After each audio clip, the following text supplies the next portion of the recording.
Jusqu'à 9h, Good Morning Business.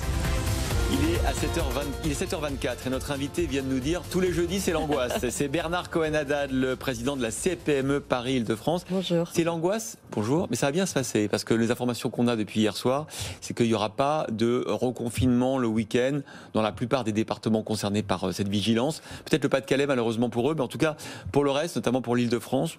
Peut-être la Seine-Saint-Denis, mais c'est même pas sûr. Ça devrait bien se passer. Il faut dire que vous avez travaillé depuis des jours, depuis l'alerte Hidalgo, si je puis dire, du week-end dernier, qui a fait finalement pchit. Vous avez travaillé avec le préfet et le gouvernement pour éviter qu'on ne reconfine le week-end les commerces. Bernard Cohen-Haddad. Oui, bonjour. C'est important pour nous que confinement, s'il y avait ou s'il y aura, ce soit vraiment l'ultime recours, la dernière solution après avoir épuisé l'ensemble des solutions responsables, c'est-à-dire de protection, d'information, de sensibilisation.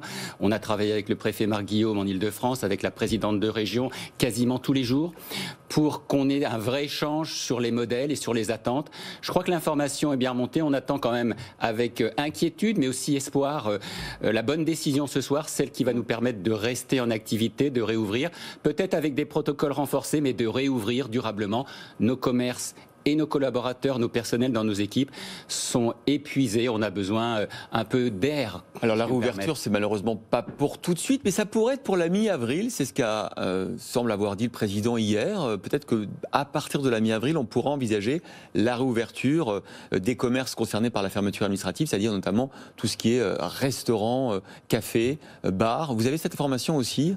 Écoutez, dimanche, on en était à fermer entre 2 et 4 semaines de confinement le week-end. L'intervention du président de la République nous a dit 4 à 6 semaines pour tenir. Alors, ça a été pour nous une bonne nouvelle, même si ce bout du tunnel, il est à 2 mois.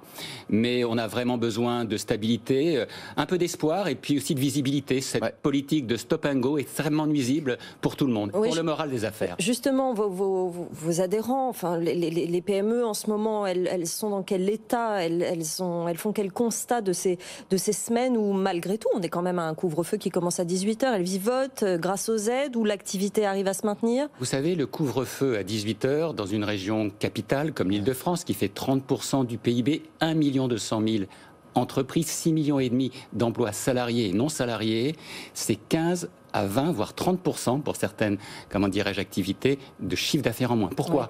Parce que quand vous êtes salarié, quand vous êtes même entrepreneur, même quand vous êtes tout simplement élu, une fois que vous sortez de votre travail à 17h ou à 18h, vous faites vos courses quand ? Après, entre 18 et 20h. Et la grande distribution nous dit bien, parce qu'elle a des chiffres, que l'on a par tranche horaire entre 17, 18, 18, 19 et 19 et 20, 10% de chiffre d'affaires à chaque fois. Donc c'est 30%, c'est en moyenne 15 à 20% de chiffre d'affaires qu'on perd.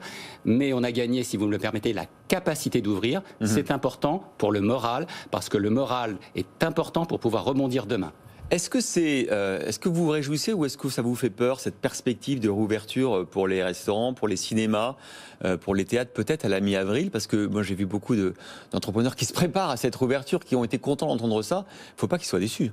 Écoutez, on n'a pas peur d'ouvrir, on a surtout peur de fermer. Je pense aux salles de sport, je pense à toutes celles et ceux qui sont en Île-de-France. Mais vous savez, les stations de ski, cette saison, elle a été catastrophique pour les équipementiers, pour le vêtement, pour l'habillement, pour l'ensemble des services. N'oublions pas que les services sont aussi victimes de cet effet de domino. On a une vraie difficulté à fonctionner. S'il n'y avait pas eu le quoi qu'il en coûte, qui n'est pas merveilleux, mais qui permet d'éviter les trous dans la raquette, nous serions dans un économicide, c'est-à-dire la mort de notre économie, et aussi beaucoup de chômage. On est en Île-de-France avec vous et la CPME. On voit dans les rues certains commerces baisser le rideau définitivement. On voit des bails à céder partout. Dans quel état, justement, ce tissu économique des PME et des commerces va se réveiller une fois qu'on aura levé les restrictions? Vous évaluez à quoi ce que vous appelez cette mort économique? Pourquoi il y a aujourd'hui des fermetures de commerce? Tout simplement parce qu'on n'a pas trouvé la solution durable de faire en sorte qu'il y ait un dégrèvement des loyers, c'est-à-dire des baux commerciaux. Nous l'avions évoqué sur votre antenne, nous l'avons fait passer le message à l'État. Bruno Le Maire a annoncé à un moment en décembre 50%, la région Île-de-France met 1 000 € pour les commerces fermés administratifs. La ville de Paris a octroyé 3 à 6 mois de dégrèvement pour les commerces qui étaient fermés, mais ceux qui ne ferment pas, ceux qui font moins 10, moins 20, moins 30, voire moins 40% de chiffre d'affaires, ils doivent quand même payer leur loyer c'est-à-dire leur bail commercial, plein pot. Donc aujourd'hui, c'est pas la fermeture qui nous inquiète, c'est la réouverture progressive et puis, si vous me le permettez, la capacité pour nous pour digérer la dette. Il y a quelques semaines, j'ai écrit dans un journal du soir, Les Échos, une tribune qui disait qu'il faudra au moment penser à l'effacement de la dette pour beaucoup de nos TPE, PME, y compris pour des grandes entreprises d'Île-de-France qui accumulent une dette qu'ils ne pourront pas payer et donc qui seront contraintes soit à fermer, soit à faire des plans, des PSE, des licenciements. Ça, il faut qu'on en parle le moment venu, comme la dette de l'État. La dette des entreprises, c'est aussi la dette de l'État. Les prêts participatifs, vous l'évoquiez tout à l'heure avec vos experts, il y a aussi ce qu'on appelle les prêts bonifiés, c'est-à-dire des prêts qui peuvent être aidés sur le long terme, ce qu'on appelle des prêts consolidés, voire tout simplement des prêts qui seraient portés à 10 ans, la Banque centrale n'y est pas favorable. Et nous disons, sur certaines catégories, celles qui sont impliquées sur le territoire, qui auront un rôle sociétal, un effacement de la dette. Voilà, de l'espoir avec le non-confinement le week-end en Ile-de-France, avec la réouverture peut-être progressive à partir de la mi-avril pour ceux qui sont fermés, mais encore beaucoup d'inquiétudes et beaucoup de sujets qui doivent être résolus d'ici là. Merci beaucoup Bernard Cohen-Haddad, président de la CPME Ile-de-France Paris, d'avoir été avec nous ce matin.